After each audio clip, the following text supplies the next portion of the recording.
Quiero saber lo que piensa Dios. Lo demás son detalles. Albert Einstein.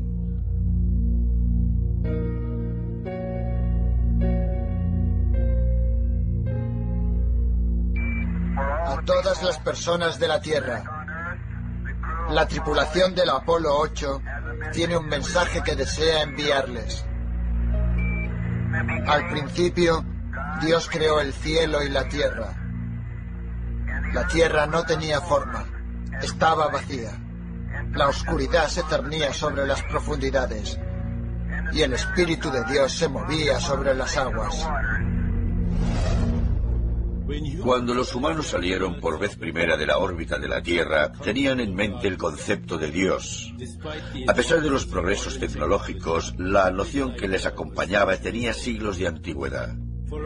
Para todos, no solo para aquellos astronautas en el espacio, era un viaje espiritual. Y Dios llamó al suelo firme tierra. Y Dios vio que era bueno. Cuando aquella noche miré al cielo, me hice las eternas preguntas. ¿Estamos aquí por casualidad? ¿O existe un creador, una fuerza divina?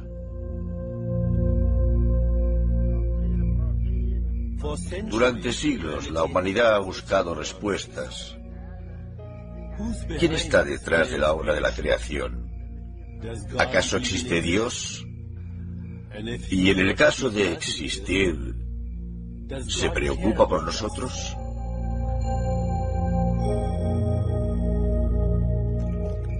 Acompañadme en un viaje en el que exploraremos estas preguntas. Este es el viaje del alma hacia el misterio de los misterios, la magia y el milagro de la existencia. Acompañadme en un viaje hacia la mente de Dios.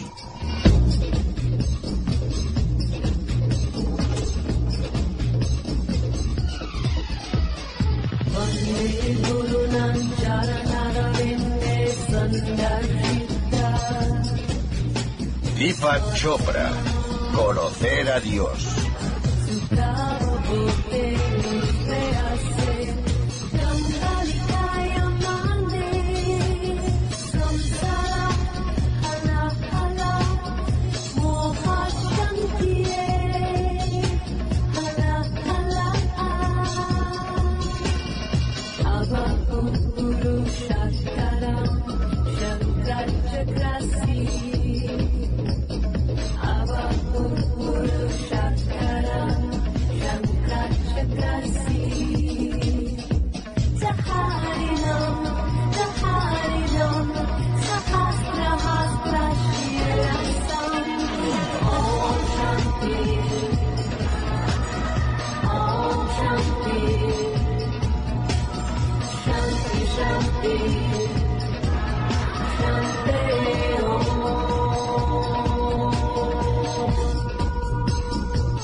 Llegué a los Estados Unidos en 1970.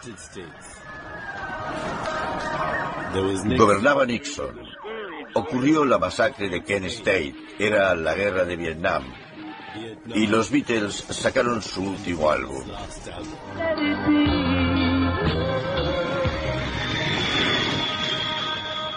El primer sitio al que fui fue Las Vegas.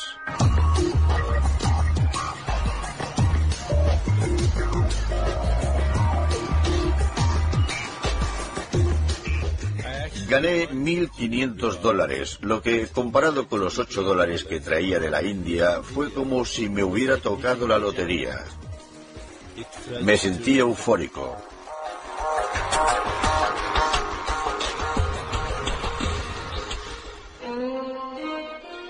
Pero al despertar a la mañana siguiente, había algo que me llenaba de desazón, a pesar de mi fortuna. No me sentía realizado. Vine a Estados Unidos como médico residente para finalizar mi formación clínica. Una de mis primeras tareas fue certificar la defunción de un hombre que había muerto por heridas de bala. Al ver a aquel hombre que había estado vivo unos instantes antes, no pude evitar preguntarme qué le había sucedido a su alma.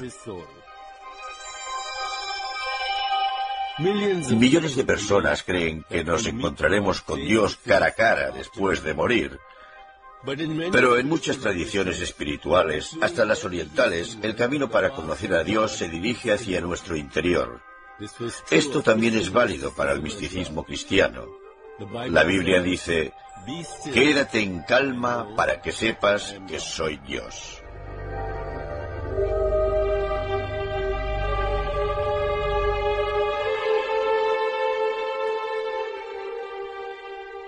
Si Dios existe, Él o ella permite que se produzcan toda clase de tragedias. ¿Por qué? Para algunos la catástrofe solo profundiza su conexión con Dios. Dios se convierte en una fuente infinita de fuerza y consuelo. Sin Dios, las miserias de la vida pueden volverse insoportables. Pero este Dios protector puede ser cruel e implacable. Esta deidad que ama y castiga por igual es como un progenitor, tal y como lo percibíamos cuando éramos niños. Pero si Dios no nos protege del peligro, como harían nuestros padres, ¿por qué vamos a rendirle culto? El miedo, por supuesto, es una respuesta, y todas las religiones han añadido este componente a su ideario. Sin embargo, la tragedia puede hacernos temer que Dios nos haya abandonado y que, por tanto, Dios haya sido abandonado a su vez.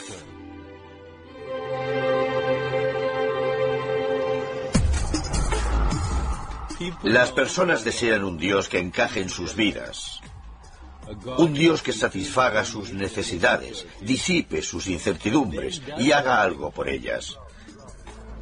Quieren que Dios esté aquí y no en un lugar lejano. Pero, ¿y si Dios está entre nosotros y no nos damos cuenta? Dios ha logrado la proeza de ser venerado y de ser invisible al mismo tiempo. Millones de personas siguen rindiéndole culto como antaño. Procuran comportarse bien para complacer a Dios. Se resisten a creer que Dios es un fenómeno interior. Están convencidos de que está en el exterior, fuera del yo, sentado allí arriba, en el cielo.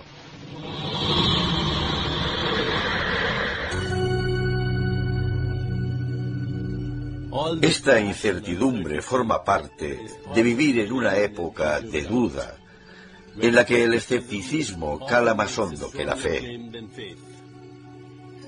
Los escépticos rechazan la validez de un Dios invisible. La ausencia de un Dios exterior no excluye la posibilidad de un Dios que lleve a cabo una revolución interior.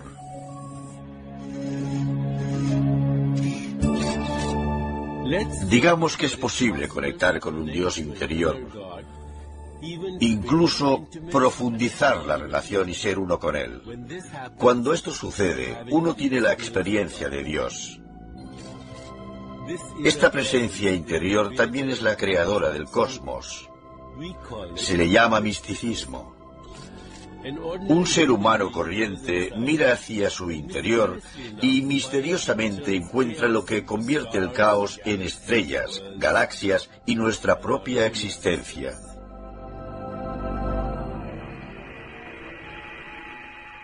Aquí la tecnología no nos sirve de ayuda. Dios no es un conjunto de datos. De hecho, el universo entero es tan solo un indicio de la existencia de Dios. La respuesta más legítima a la pregunta ¿existe Dios? Es ¿quién lo pregunta? El espectador se haya incluido en lo que ve. Si lo que contempla es bello, también lo es Dios. ¿Es esto la nebulosa hélice u otra cosa? ¿Mira mi ojo un ojo que me mira? En vez de ser Dios una fantasía que heredamos de nuestro pasado, los místicos dicen que el universo es una fantasía y solo Dios es real. Cuando uno conoce a Dios, puede superar el miedo a morir, reafirmar la existencia del alma y darle un significado absoluto a su vida.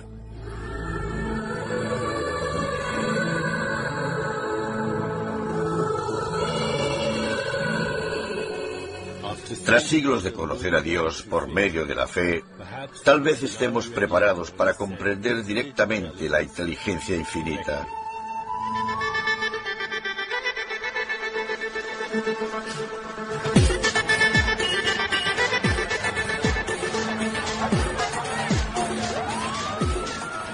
En nuestro mundo no pasa nada por pensar que a Dios no se le encuentra en ningún lado. Los escépticos pueden preguntarse, ¿por qué debería creer en un Dios que no cree en mí? ¿Dios aún nos escucha? Podemos perdernos en elucubraciones. ¿Solo con la fe encontraremos el camino?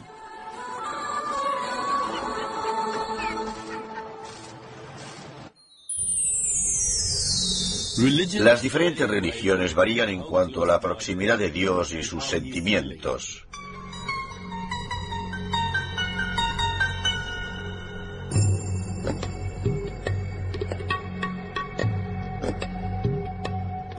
Pero la mayoría de tradiciones espirituales aseguran que Dios obra milagros.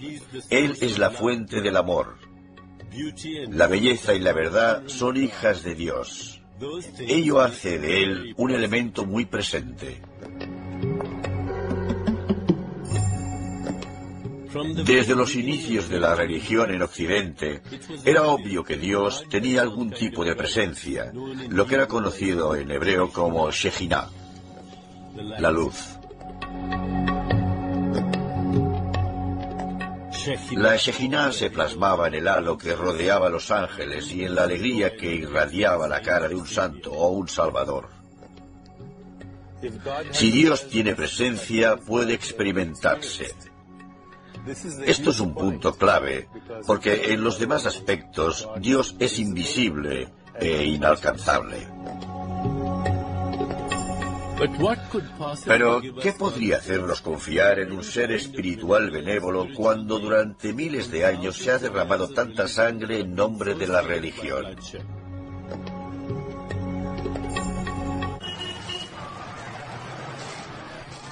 Necesitamos un modelo que se inspire en la religión, pero que no se vea supeditado a ella.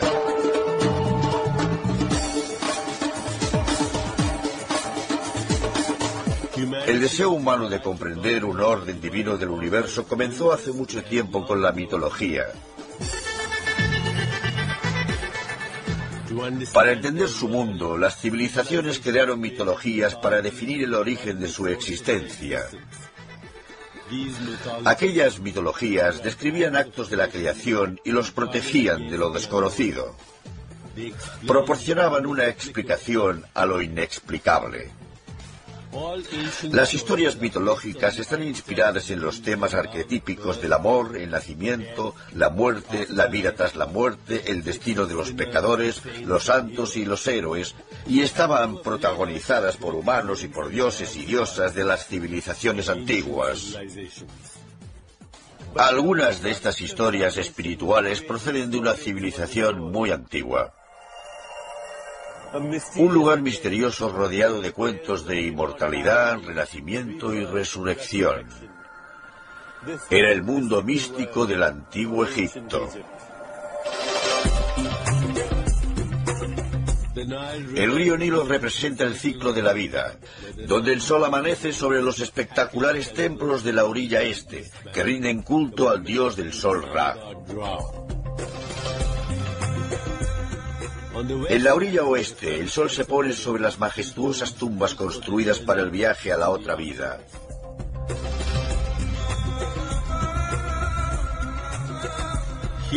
Aquí descubrí un mundo espiritual de seres legendarios.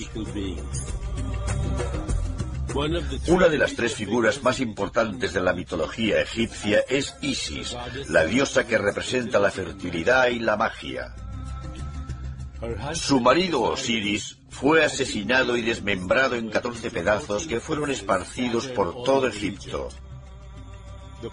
Los poderosos conjuros de Isis resucitaron a Osiris al reconstruir su cuerpo. Osiris se convirtió en el dios del submundo y el juez de las almas humanas tras la muerte. Un tercer dios es Horus, hijo de Isis y Osiris. A Horus se le representa mediante un dios halcón que gobernaba los cielos.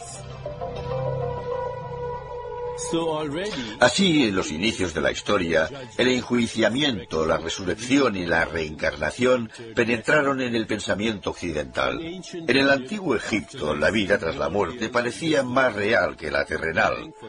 Prepararse para aquella vida lo era todo.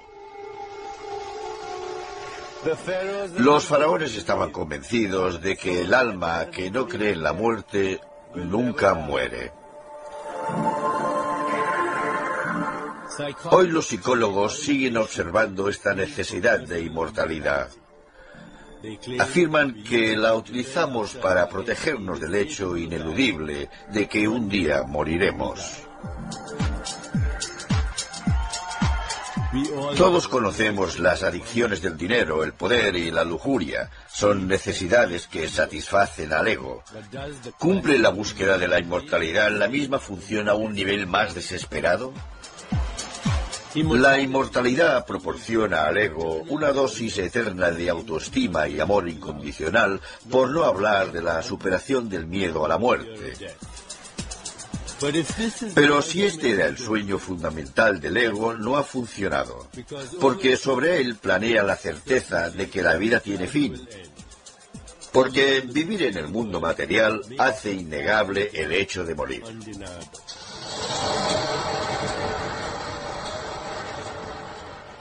Pero, ¿y si lo contrario fuera cierto? ¿Y si sentirse inmortales y no vulnerables a la muerte es lo más real que hay en nosotros? ¿Y si, al morir, no es el alma la que abandona el cuerpo, sino el cuerpo el que abandona el alma?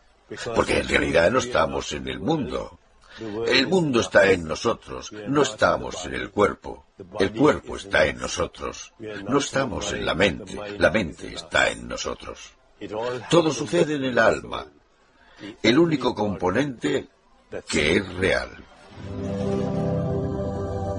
En silencio, pasando casi desapercibida, el alma está embarcada en un viaje por el mundo intangible de la eternidad, donde la muerte no existe. El alma es nuestra conexión con la inmortalidad. Según la religión en Egipto, cuando el alma humana abandonaba este mundo, se llevaba consigo todas sus pertenencias al otro mundo.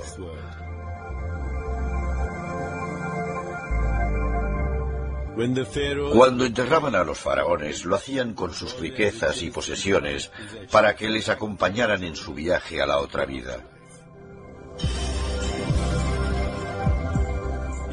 Frente a la gran pirámide de Keops, es casi imposible no notar la presencia de un poder ausente hasta en el rascacielos más alto. Cuando contemplo la gran pirámide, me imagino a personas que aspiran a la inmortalidad física. Me atrevo a afirmar que los maestros sagrados, cualquiera que fuera su religión, trataron de ser bastante específicos. En su sabiduría, el alma representaba algo así como un nexo entre el mundo de los 5 sentidos y un mundo de aspectos intangibles como la eternidad, la infinitud, la omniscencia y la gracia.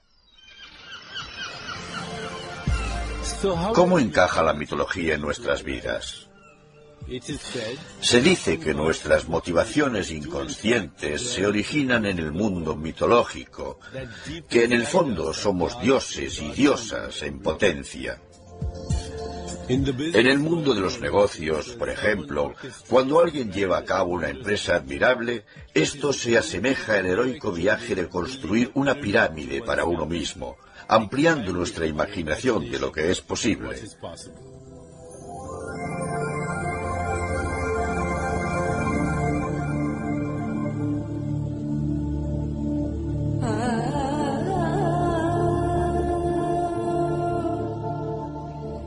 En la India, la mitología ilustra cómo Dios se manifiesta en todo lo humano, animal y mineral.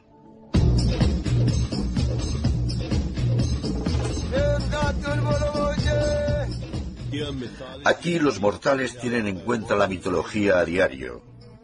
Se rinde culto a los dioses y las diosas en las calles de los pueblos y las ciudades.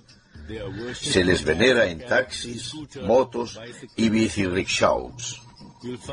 Se les encuentra en todas partes por una razón sorprendente, porque encarnan distintos estados de la conciencia. Encarnan todos los estados del ser a los que aspiran los indios. Un dios es un yo disfrazado.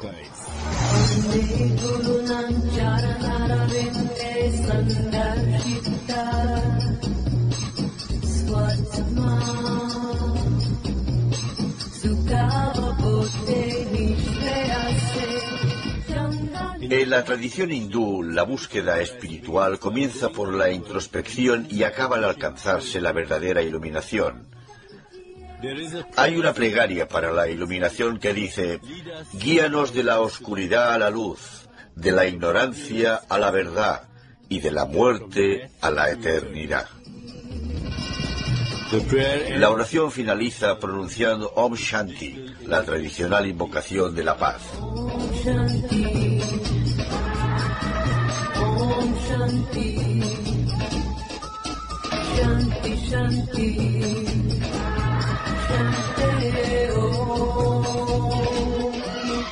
Om Shanti, Om Shanti, Shanti, Shanti, Shanti,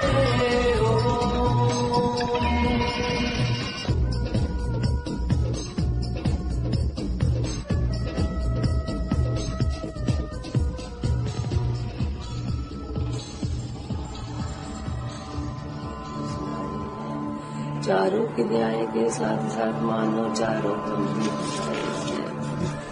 Mi madre me leía relatos que podían considerarse mitológicos, pero que para mí eran más verosímiles que cualquier cosa que existiera en la realidad.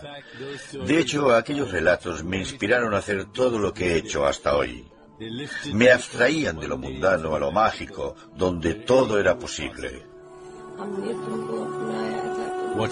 ¿Qué son la lealtad y la compasión? Son Hanuman, el dios mono que levanta una montaña y se la lleva a un hombre agonizante para que una hierba pueda curarle. ¿Qué es el amor romántico? La devoción de Rama y Sita, que es más fuerte que la muerte. La mitología me abstraía de lo mundano a lo mágico, haciéndome comprender que ambos se encontraban en mí. Podía volar por el aire. Podía asistir a milagros y curaciones. Podía experimentar la casualidad, la transformación y la magia. Todo lo que me rodeaba apuntaba a elementos mitológicos. Asociaba el parloteo de los monos en los árboles con el dios mono Hanuman, que provee de valor, esperanza, conocimiento e intelecto. Luego estaba Shiva, que representa la destrucción, pero también el potencial de la renovación y la resurrección. Shiva no es un dios de la muerte, más bien forma parte de un eterno ciclo que se encarga de deshacerse de lo viejo para abrir paso a lo nuevo. La India dio un paso que Egipto no llegó a dar, confiriéndole a la muerte un aspecto creativo. El hijo de Shiva es Ganesha, un dios muy popular en toda la India. Ganesha se ocupa de librarnos de los obstáculos. Tiene trompa de elefante, un atributo diferenciador. Tiene unas orejas enormes para recordarnos que debemos escuchar activamente. Tiene una tripa gigante para digerir todos los problemas del mundo. Con una pata en el suelo y otra en el aire, está en el mundo, pero no forma parte de él.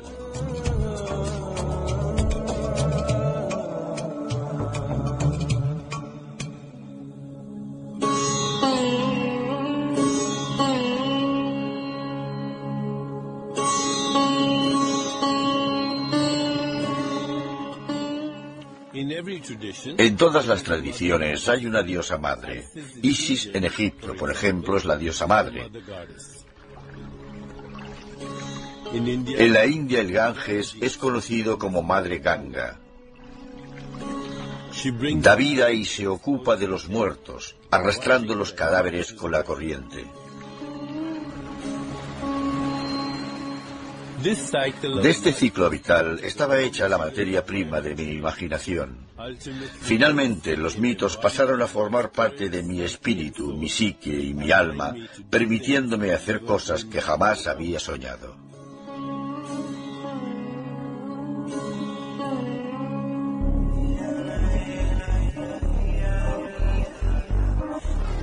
Mientras que las deidades de muchas civilizaciones adoptaban la forma de animales y otras criaturas, los griegos y los romanos veneraban a dioses creados a partir de los cánones de belleza del cuerpo humano.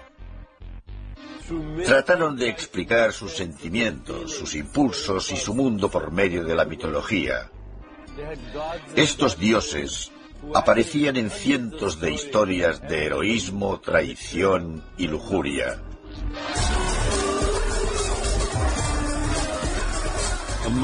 Entre ellos se encontraba Afrodita, la diosa del amor y el deseo sexual, Venus para los romanos. Su cometido era hacer el amor e inspirar a los demás a hacerlo. Mercurio, el mensajero de los dioses, Hermes para los griegos, era el dios de los juegos y los negocios.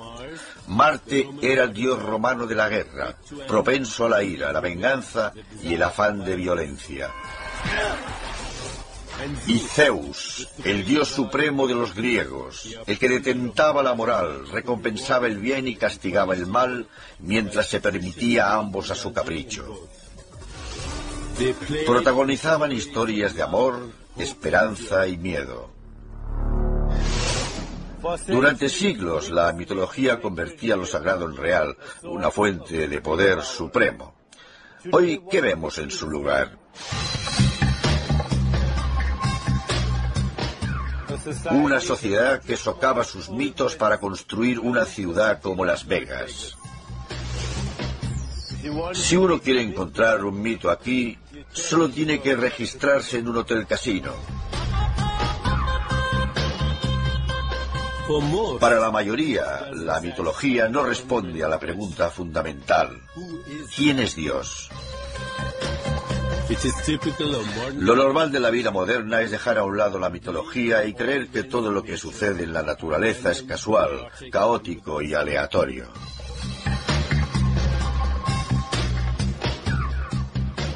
Los antiguos mitos pueden ser reemplazados por una nueva espiritualidad, en la que la unión con Dios es su mayor atracción. En esta imagen de Dios, la divinidad llega a nosotros a través de nuestros pensamientos y sentimientos. La imagen de Dios, como un patriarca de barba blanca sentado en su trono en el cielo, es muy limitada. Ya no imaginamos a Dios a nuestra semejanza. Lo que imaginamos es la infinitud. Conocer la infinitud es la conciencia de la unión, donde no se nos puede diferenciar de Dios. Es como si pudiéramos ver una película, aparecer en ella y ser la película al mismo tiempo. Si preguntamos ¿quién es Dios y quién eres tú?, solo hay una respuesta: soy yo.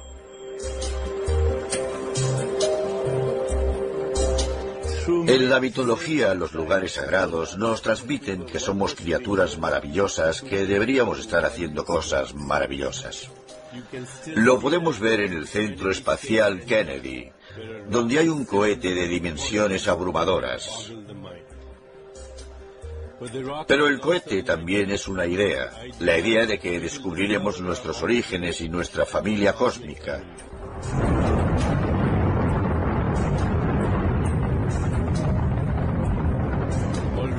Estamos empezando a comprender que la ciencia y la religión no son totalmente contrarias, sino diferentes formas de intentar comprender el universo. Una sola bacteria descubierta en el espacio puede hacernos revisar el origen de la vida. La aventura espacial también responde a nuestra necesidad de saber que seguimos siendo sagrados. Tendemos la mano para alcanzar la de Dios. Este juego de luces es un indicio del Big Bang, un fenómeno de gran precisión que, de haber variado el equilibrio entre las fuerzas básicas de la naturaleza, aunque fuera por una millonésima de grado, no existirían las estrellas, ni las galaxias, ni ninguna de las formas exquisitas de la vida. ¿Cómo no podemos reconocer la inteligencia que hubo detrás de esa precisión?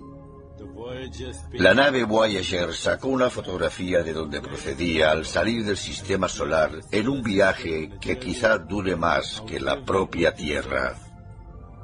Hoy hemos llegado al espacio exterior. Solo falta que alguien pueda escucharnos. Nada hay más fascinante que ver cómo los límites de la ciencia se difuminan en lo espiritual.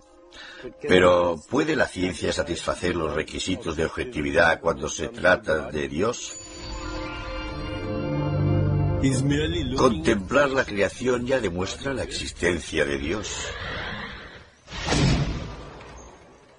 Para Albert Einstein podemos saber lo que piensa Dios estudiando el universo, no como una entidad, sino como un conjunto de leyes y principios. Einstein transformó el tiempo y el espacio en entidades fluidas, y una vez esto fue así, el tiempo podía ir hacia atrás, congelarse o desaparecer del todo. Si es así como piensa Dios, entonces todos los objetos del universo, estrellas, átomos, vosotros y yo, somos la manifestación de los pensamientos de Dios. Uno solo puede llegar a saber lo que piensa Dios si se convierte en Dios. Algunos científicos creen que estamos más cerca que nunca de la teoría del todo, o TDT, como la llaman los físicos. La TDT explicará el origen del universo y el fin de los tiempos. Para un materialista, es la teoría máxima con que la física podría explicar el misterio de la creación. Pero, ¿hay cabida para Dios en este todo? ¿O echarán al creador de su propia creación? Antes del Big Bang no había nada que pudiéramos percibir, pero ahí residía el potencial de todo. Según los sabios védicos, no se daba ni la existencia ni la no existencia, puesto que estos términos solo se aplican a entidades que tienen un principio, una parte central y un fin. Los físicos suelen referirse a este estado como una singularidad. El espacio, el tiempo y el universo material entero se reducían a un punto.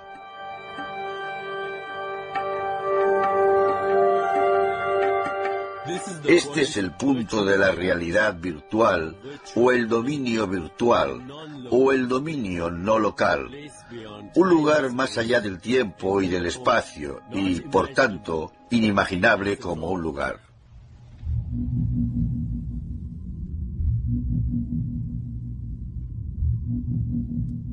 Al principio existía la palabra. Antes de que existieran el tiempo y el espacio, había una débil vibración fuera del cosmos. Y la palabra era Dios. Esta vibración lo contenía todo. Todos los universos, todos los sucesos, todo el tiempo y el espacio. Al principio existía la palabra, y la palabra era Dios.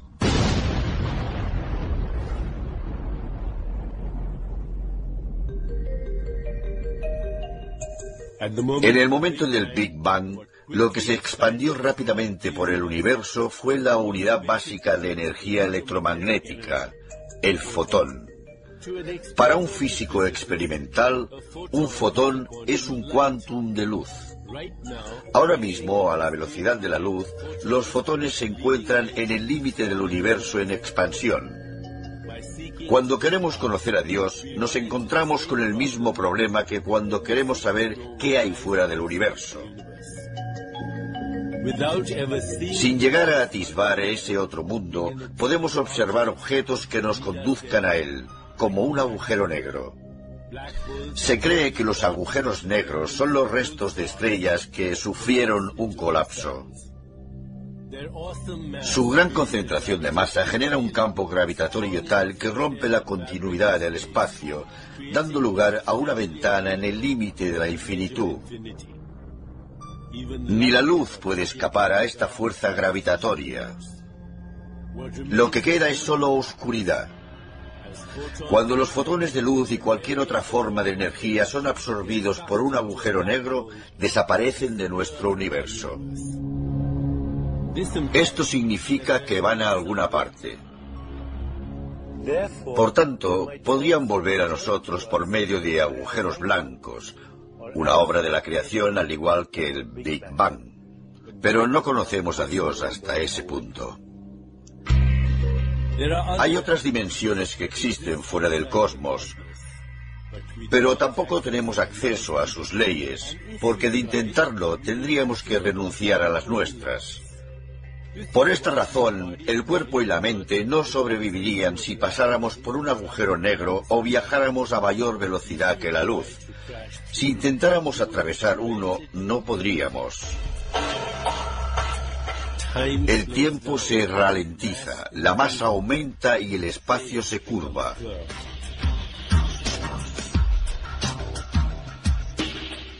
Esta frontera es lo que los físicos llaman horizonte de sucesos, una línea que divide la realidad en dos. A este lado, la información y la energía pueden viajar como máximo a la velocidad de la luz, unos 300.000 kilómetros por segundo.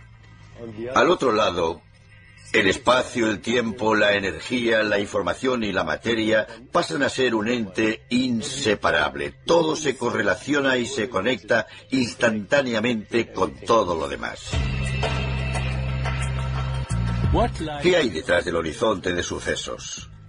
¿Podría ser un nuevo universo habitado por vida inteligente o podría ser un caos atestado de dimensiones? Es una frontera de incertidumbre, una línea que divide la realidad entre lo conocido y lo desconocido.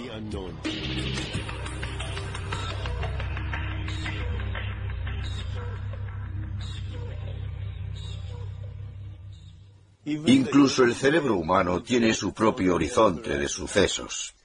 Es el límite hasta que los fotones se organizan en forma de pensamientos. Debemos cruzar al otro lado para encontrar a Dios.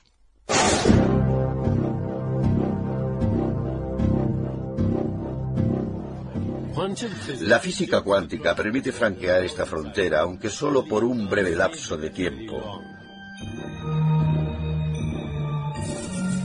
Cuando un acelerador de partículas bombardea dos átomos, haciendo que una partícula subatómica salte de su lugar durante unas millonésimas de segundo, se ha cruzado el horizonte de sucesos.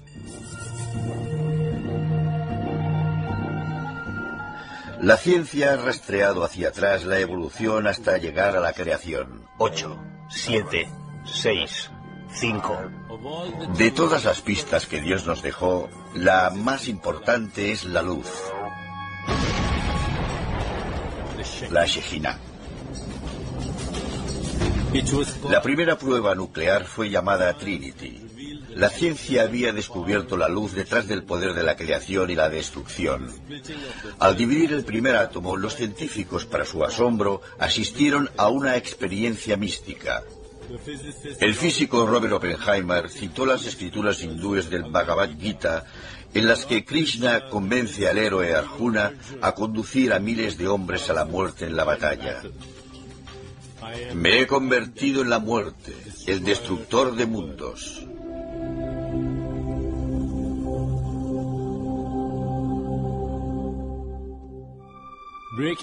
Atravesar la barrera de la materialidad era irreversible.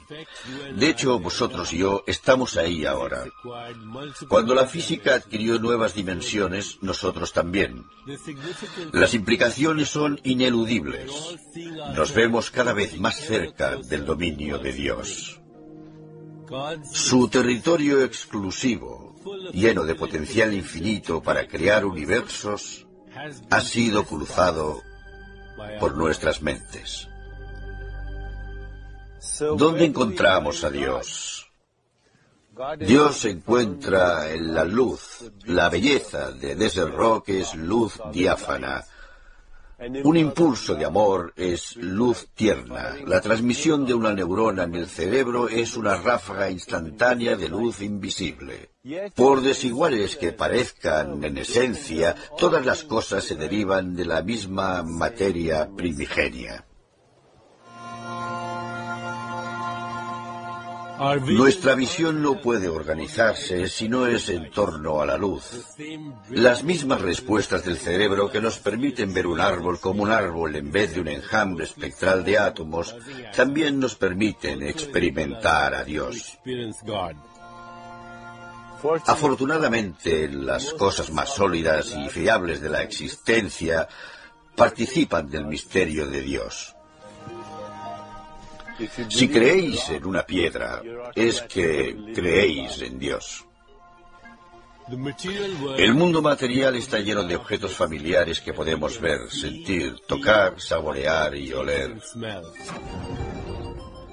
Cuando estos objetos se reducen al tamaño de los átomos, nuestros sentidos nos fallan. Surge un nuevo nivel de la realidad. Es extraño levantar la mano y pensar que a un nivel más profundo es un conjunto de vibraciones invisibles que tienen lugar en un vacío. A nivel atómico, todos los objetos son en un 99,99% espacio vacío. Los electrones son vibraciones que se originan y se extinguen millones de veces por segundo. Por tanto, el universo entero es un espejismo cuántico que se origina y se extingue millones de veces por segundo.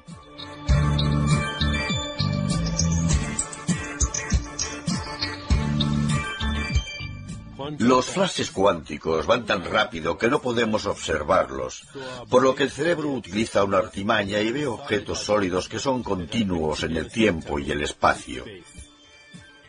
El espectáculo de luces cuánticas abarca nuestro cuerpo, nuestros pensamientos y deseos y los sucesos en los que participamos. En otras palabras, somos creados una y otra vez de forma continuada. El Génesis no tuvo lugar solo una vez. El Génesis se da ahora.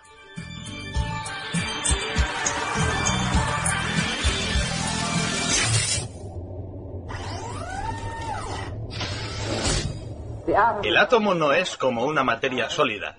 Más bien es como un sistema solar. Podemos obtener más pistas sobre el enigma de la creación a partir de un aparato corriente, un televisor. Cuando me levanto de la silla y cruzo la habitación, parece que mi cuerpo se desplace. Pero a nivel cuántico no ocurre nada de eso. Una serie de partículas virtuales lanzan destellos que crean la ilusión del movimiento. No hay nada que se mueva de izquierda a derecha en esta pantalla. Lo único que tiene lugar son los destellos de las partículas de fósforo rojas, verdes y azules en la superficie de un tubo de rayos catódicos. Del mismo modo, una bola de golf lanzada al green no se mueve. También se origina y se extingue a una velocidad increíble en diferentes ubicaciones. La partícula A va al vacío y cuando vuelve, la partícula B, una nueva creación, está una fracción minúscula más cerca de la meta. Pero aquí aún hay más misterio. Cuando la bola desaparece por un nanosegundo para reaparecer un poco más a la izquierda o a la derecha, ¿por qué no se ha desintegrado? Al fin y al cabo, ha estado ausente durante un lapso de tiempo y no hay ninguna razón para que no desaparecieran su forma, tamaño y color. La física cuántica puede hasta calcular las posibilidades de que la bola no caiga en el hoyo. ¿Quién es capaz de retirar el universo y devolverlo en una fracción de segundo? Todo lo que experimentamos como realidad material nace en un dominio invisible más allá del espacio y el tiempo. Es muy difícil asumir que nuestro origen, nuestra procedencia, no es de este mundo. Aquí estoy con todas mis características. Las personas me ven y me oyen, creen en mi existencia, pero mi existencia es casi inexistente. A nivel cuántico no existen sonidos, imágenes, texturas, colores ni nada reconocible. El alma es el punto de unión entre mi yo virtual y mi yo físico. Es la inteligencia organizadora la que me mantiene intacto. Es una hazaña excepcional, ya que los átomos de mi cuerpo son un mero espacio vacío recorrido por ráfagas de energía en millonésimas de segundo.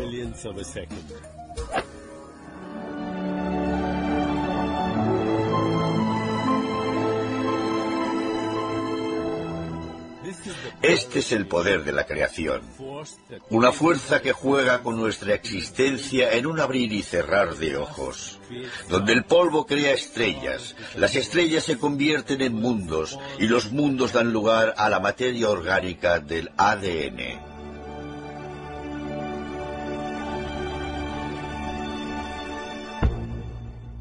El ADN está compuesto por glúcidos sencillos y aminoácidos. ¿Qué es lo que llevó a estas moléculas a unirse, a organizarse según unas pautas y a aprender a dividirse? Una respuesta sería que existe un poder invisible constante, del mismo modo que la gravedad es constante, solo que más inteligente. La necesidad de la vida de reproducirse a sí misma es fundamental. Pero la necesidad de las sustancias químicas de reproducirse a sí mismas es inexistente. Así que incluso en nivel más básico comprobamos que actúan ciertas propiedades de la conciencia, el reconocimiento, la memoria, el instinto de conservación y la identidad. Ahora añadamos el componente tiempo. Para dar lugar a un bebé, una sola célula fecundada debe ser un as de la planificación. Los órganos del cuerpo existen de modo germinal en una única hebra del ADN. Pero para formarse correctamente deben hacerlo cuando les llegue su turno. Una célula madre destinada a ser una célula cerebral de algún modo sabe qué va a ser de antemano. Descubre que es no a nivel químico, sino a nivel de la conciencia. El ADN es materia. Para que un niño pierda sus dientes de leche y los sustituya por los definitivos, el ADN debe saber mucho del paso del tiempo. Cuando estábamos en el útero de la madre, ya sabía lo que nos pasaría. Todas las civilizaciones evolucionan continuamente. Hasta la muerte podría estar codificada en las células embrionarias. Una tribu de miembros jóvenes y con hijos sería capaz de luchar y recolectar comida mejor que una lastrada por individuos mayores. ¡Madre mía! ¿A dónde irán a parar estos jóvenes? ¿Fijó el ADN la edad de 70 años como modo razonable de mantener viable la raza humana?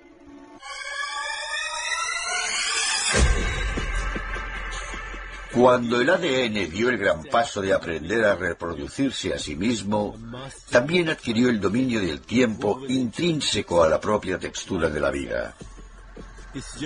Su viaje comenzó en las estrellas, así que tal vez el ADN también esté aguardando a revelarnos nuestro lugar en la eternidad. Todos fluimos con el río del tiempo y a la vez estamos sentados a sus orillas observándolo. El tiempo es un artificio cósmico que evita que todo suceda a la vez. En otras palabras, en este instante, mientras vosotros me observáis y yo sé que existís, el universo entero llega a un punto, como una lente gigante que concentrara la energía solar en un punto. Ha hecho falta toda la creación para llegar hasta este punto y todos los momentos. El tiempo capta nuestra atención y nos arrastra hasta su red. Pero si consideramos que también podríamos ser los tejedores de la red, se abre la posibilidad de que Dios esté tejiendo con nosotros.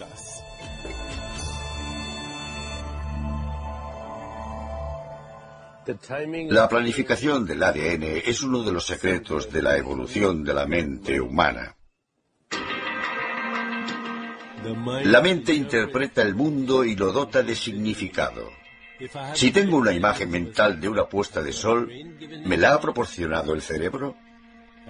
A nivel cuántico, el cerebro, una masa oscura y semifluida de agua y proteínas, moldea fotones virtuales en forma de patrones. No hay una imagen de una puesta de sol en esa oscuridad. Hace falta la mente para interpretar patrones químicos y eléctricos como la realidad. Nuestra búsqueda de Dios es un ejercicio mental.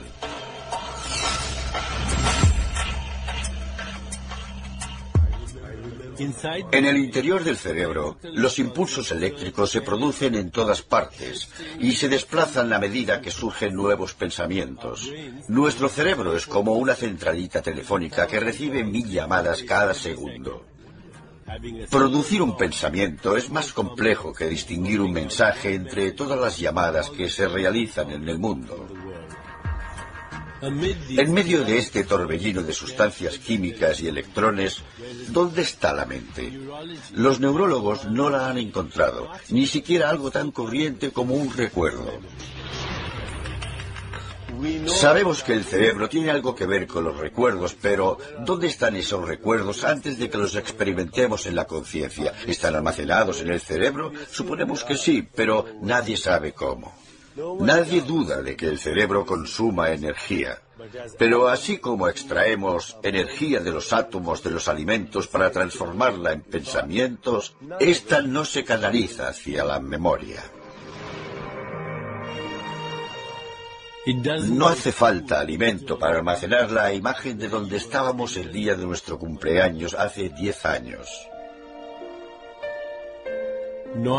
Tampoco parece que se necesite energía para activar un recuerdo. Cuando uno recuerda una fiesta de cumpleaños, se desplaza del presente a imágenes del pasado solo por el poder de la intención. Es un teletransporte a nivel mental. En el ojo de la mente veo una escena de mi infancia.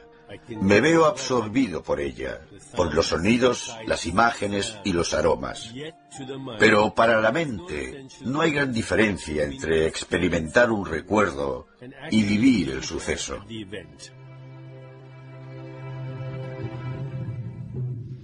¿En qué parte del cerebro podemos encontrar la creatividad, el conocimiento, la toma de decisiones, la inspiración, la intuición, la comprensión, la imaginación o el espíritu?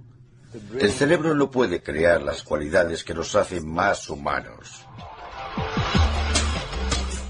Recordad que una neurona está compuesta por moléculas que no son sólidas, sino que son patrones de energía invisible con la apariencia de partículas. Si profundizamos aún más, estos patrones desaparecen, la energía se desvanece en forma de vibraciones espectrales hasta desembocar en la nada. ¿Puede almacenarse la memoria en la nada? La respuesta es sí. Y la nada, el vacío entre la materia, es el mejor lugar para tal fin, ya que este mismo vacío es el que crea todos los patrones y el orden en el cosmos. Afortunadamente para nuestros cerebros, son receptores increíblemente sensibles de la información procedente del vacío cuántico. El cerebro proporciona algo más que cordura y un sentido a las cosas, nos proporciona todo un mundo. Presidiendo este mundo que hemos creado, hay un Dios que lo abarca todo. La mente no se halla delimitada por el tiempo y el espacio. Cada punto del vacío contiene el todo. El espacio sináptico entre dos terminaciones nerviosas en el cerebro encierran el potencial de toda la experiencia. Como dijera un neurólogo visionario, Dios está en la sinapsis. Sin la mente humana, solo habría una sopa cuántica, millones de impresiones sensoriales aleatorias. La genialidad creativa produce obras maestras al abrir la mente a regiones de la conciencia desconocidas en la vida cotidiana. Mozart compuso una sinfonía a los 9 años y su primera ópera a los 12. Un prodigio no sale de la nada. Se forma a partir de una inteligencia invisible que ha acelerado el proceso de aprendizaje más rápido de lo normal. Si quienes somos es un regalo de Dios,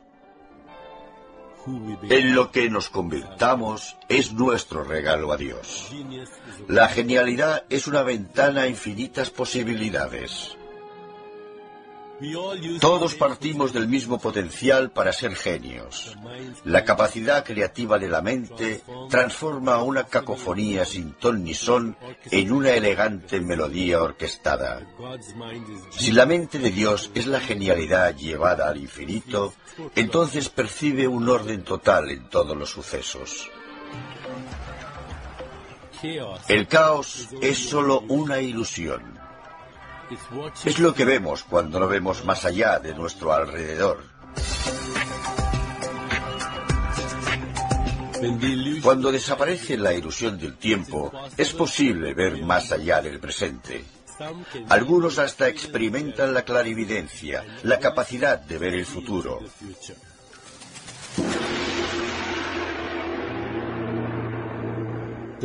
El clarividente penetra en una realidad que aún no se ha manifestado. ¿Qué es lo que permite que un bombardeo interno de neuronas coincida con sucesos externos que no han tenido lugar aún? No hay acontecimientos definidos en el tiempo. Lo que existe son opciones infinitas dentro de cada suceso y nosotros determinamos cuáles van a manifestarse. En la visión del clarividente, el futuro tiene dos ubicaciones, aquí y más adelante.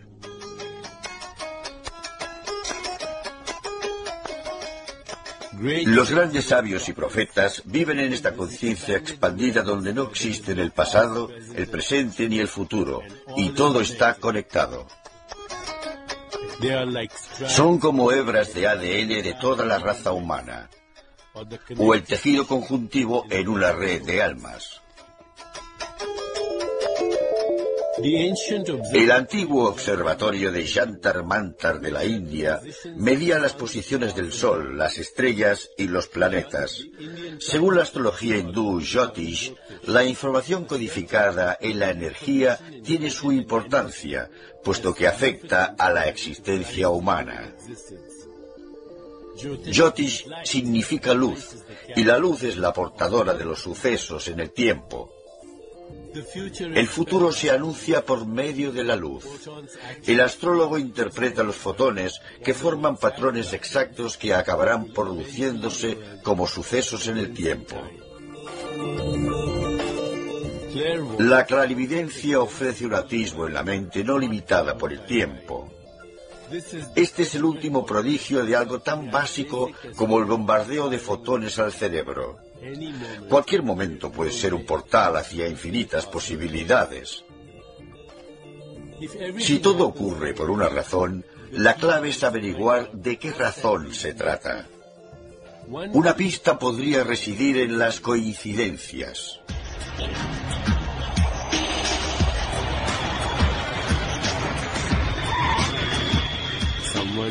Alguien decide en el último momento no embarcar en un avión que más tarde se estrella. O uno piensa en un amigo que no ha visto en años y de repente éste llama. A estas coincidencias significativas se las suele denominar sincronicidades. Cuando el tiempo se rige según un destino, parece que detrás de ello haya una mano invisible. Preguntádselo si no a dos desconocidos que se enamoran a primera vista. Yo mismo he experimentado a menudo estas sincronicidades.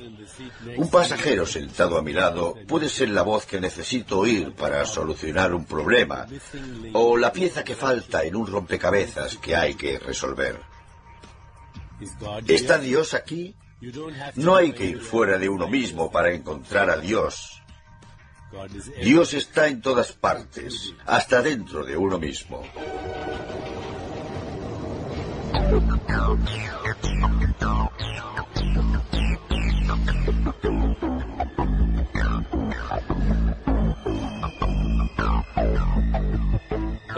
Una amiga mía subió a un tren. Se estaba preguntando si debía hacer caso de los consejos de un maestro espiritual, cuando de repente un desconocido le dijo: Confía en él.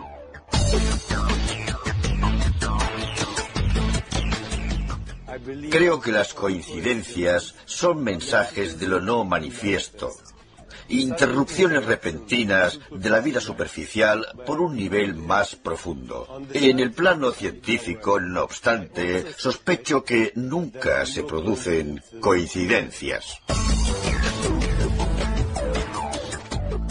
En la realidad espiritual, todo ocurre porque hay una intención detrás. Todo en el mundo tiene un significado. Estamos tan habituados a aceptar el mundo tal como es que pasamos por alto nuestro papel creativo en él. Cuando descartemos la noción de la coincidencia, los encuentros no ocurrirán por casualidad, sino por nuestras intenciones. No podemos seguirle la pista a todos, ya que se hallan dispersos en el espacio y el tiempo. Podemos decidir sentirnos conectados y ver cómo los sucesos siguen un patrón. Podemos intentar que todo vaya como debería ir y dejarle en los detalles a Dios. La clave es ceder y observar hasta qué punto el mundo es capaz de organizarse solo. A veces Dios recurre a un milagro. A veces Dios hace que cojamos un avión. Todo es posible. Si me preguntaran por qué deberíamos aspirar a conocer a Dios, mi respuesta sería egoísta. Quiero ser un creador. Esta es la promesa fundamental de la espiritualidad. Que uno puede ser el autor de su propia existencia, el forjador de su destino personal. Si co-creamos la realidad con Dios, podemos llegar a conocernos, nuestros límites, nuestros dones y nuestro potencial. Podemos hacer realidad nuestros sueños. La mayoría de la gente cree en una de las dos versiones de la realidad.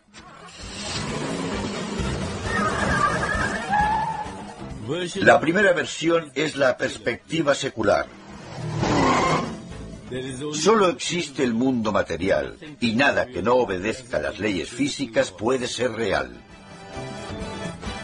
Esta perspectiva secular excluye la posibilidad de los milagros. En este caso, la realidad determina las convicciones.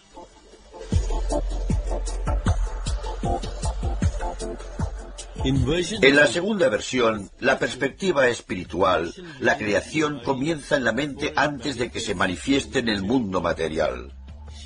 En este caso, las convicciones determinan la realidad. A cada pensamiento, recuerdo o deseo, emprendemos un viaje desde nuestro mundo al de Dios. Esta segunda versión de la realidad permite a Dios interactuar con nosotros. Al fin y al cabo, colaboramos juntos. Una forma de comunicación entre nosotros y Dios es la oración.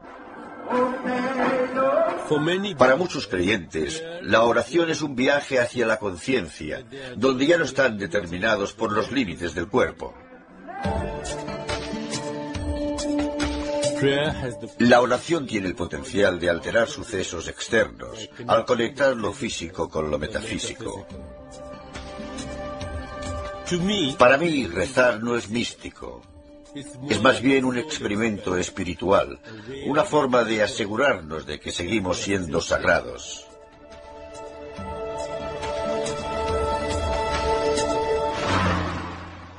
Si hay dos versiones de la realidad, ¿por qué deberíamos descartar una?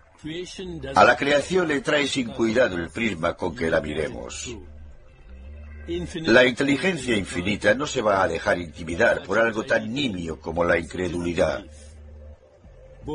La visión secular y la espiritual son una misma. Conectar con Dios y tener un Cadillac rosa no son incompatibles.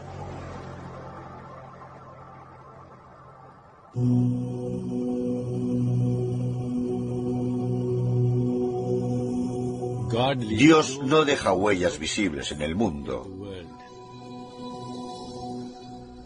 Pero si uno retira las capas de materialidad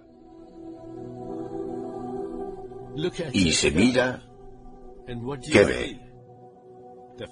El hecho de que pueda ser el rey no describe al verdadero yo. Es solo un papel que interpreta en ese momento. Debajo, uno es un intérprete de papeles eterno y atemporal. Si esto es el alma, la pregunta ¿quién soy yo? Adquiere una nueva dimensión. Cuando accedemos al alma, que es lo mismo que llevar a cabo una profunda introspección, somos capaces de escuchar en silencio a los mensajes sutiles de la sabiduría y la orientación. Cuando nuestra mente se une a la de Dios, nos damos cuenta de que Dios está en todas las cosas, de que somos eternos. Desde la perspectiva humana, es un viaje infinito que nos lleva a habitar finalmente el mundo de Dios como el nuestro propio. Pero desde la perspectiva de Dios, nunca se ha llegado a producir la separación. Todas las mentes están unidas a la de Dios desde siempre.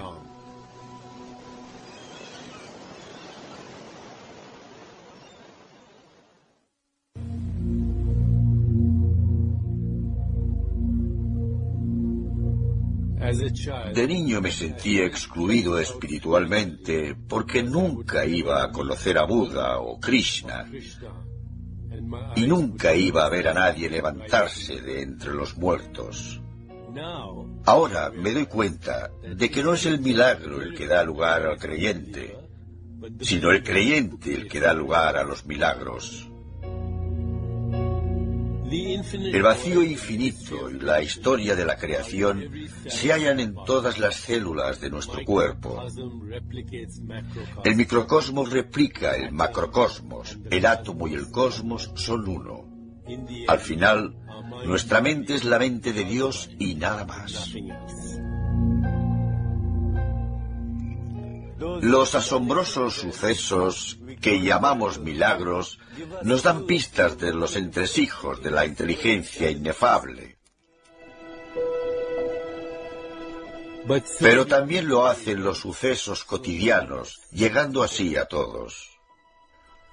La percibimos cuando un desconocido causa en nosotros una atracción instantánea, cuando miramos a los ojos a un niño y sabemos que nos mira un alma. Cuando contemplamos el cielo con una sensación de asombro ante el espacio infinito. Cuando tenemos estas experiencias, interactuamos desde un lugar recóndito. Somos Dios interactuando con Dios. Cuando tengáis un impulso nuevo, un pensamiento alentador, una corazonada que no hayáis seguido con anterioridad, aceptad lo desconocido. Dios habita lo desconocido. Lo desconocido es lo único que se ocupa realmente del destino del alma. Por tanto, habría que venerarlo como se venera lo sagrado.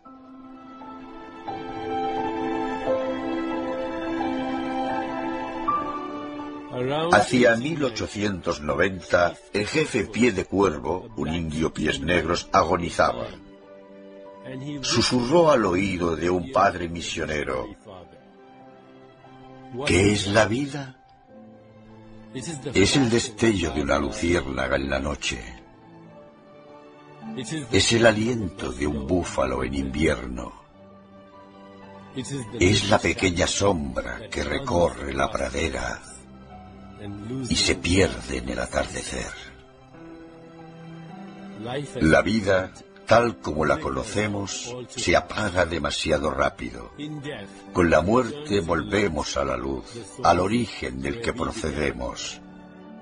Entonces toda la realidad tiene un único origen. Vosotros sois ese origen. Dios es nuestro instinto superior para conocernos. El poeta persa místico Rumi dijo: cuando muera, volaré con los ángeles. Y cuando muera para los ángeles, lo que seré, no podéis imaginároslo. Y de parte de la tripulación del Apolo 8, que Dios os bendiga a todos los que vivís en la maravillosa Tierra.